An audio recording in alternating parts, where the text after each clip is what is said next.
review of Firestarter, the latest Stephen King adaptation. So, not as quite of a big release as I last reviewed, which was Doctor Strange in the Multiverse of Madness.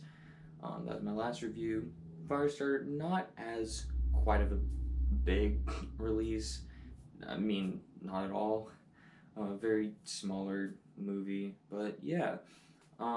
This had me interested because, well, it's a Stephen King adaptation, and there are some Stephen King adaptations that I absolutely adore. So, I was intrigued by this one. Knew it had something to do with fire. I mean, the title itself says fire, so yeah, put two and two together. But yeah, pretty much I knew nothing walking into this movie. I don't even think I saw a trailer, so didn't really have any expectations. I know that this is a remake from one from the 80s. Never saw that one. So yeah, like really walking into this one with absolutely zero idea of what I was getting myself into. And so, is this one of the best Stephen King adaptations, or is this just kind of a mediocre, forgettable one?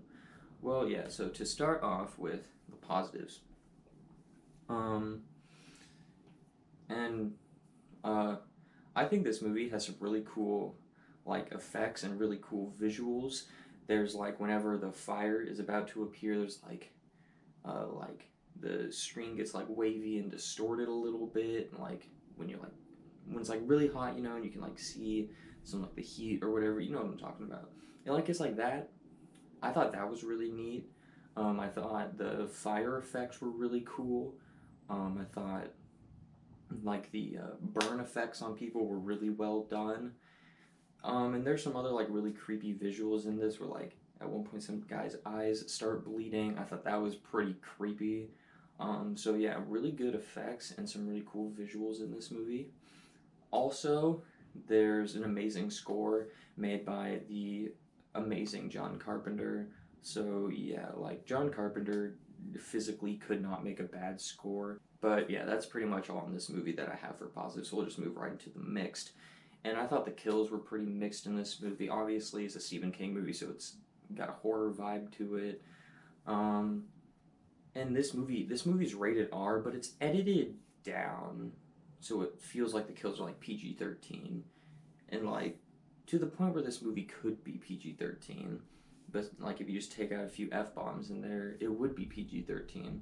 So like if you're gonna go rated R and stop cutting away all these kills and like show them when you have something that's unique like fire kills that you don't get much in horror movies. So they could have done a lot more with that, but the ones we got it had some nice effects to it, like I said previous with the burn effects, had some nice burn effects on it. So I think they could have just gone farther with that. And now on to the negatives. Yeah, unfortunately, I wasn't a huge fan of this movie. The story just didn't work for me. It was way too generic. I've seen this movie a dozen times before. It's person has something that government organization wants, so they go on the run from the government. This movie's essentially Logan, because you got someone with abilities like a mutant, like in the X-Men universe, running from an organization that wants them for their powers. That's basically just Logan in a nutshell. And Logan does it so much better. So I've seen this story before, more outside of Logan. That's just the one example that comes to mind right now. So I've seen this movie before. It's just, this isn't my favorite one of that type of story. If I want that type of story, I'm just gonna go rewatch some other movie instead of revisiting this. So it's just, I've seen this movie a lot. The story of this movie doesn't do anything new for that subgenre, I guess, or that story template. So it just didn't do anything for me on a story level. And this movie is just so, the story's just so generic and forgettable, which, I don't know, it was boring at parts where I just didn't really care, right? Like, it's just like, I already know where this is headed, so I know what's going to happen in this movie, so it's just like, I already know what's going to happen, so I was just bored. And then my final thing, for a Stephen King adaptation, this isn't a very great Stephen King adaptation. Maybe the book is amazing. I I've never read it, so I don't have any point of reference. Just I just didn't like this story. So as far as Stephen King adaptations go, I was kind of let down considering that's the only thing walking into this movie I knew, and I thought that that was going to be, I thought this like, oh, cool, another Stephen King adaptation. This is going to be a good movie, and unfortunately, I didn't get that out of this movie. So yeah. So all in all, I don't think this movie's a total dumpster fire. I don't think it's a total waste of a film. Um, but it's not a film I ever see myself revisiting because I didn't enjoy it very much. So yeah.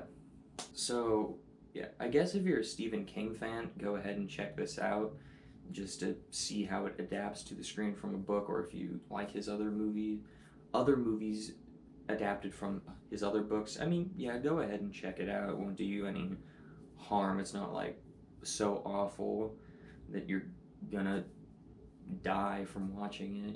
It's not awful. It's just not very good.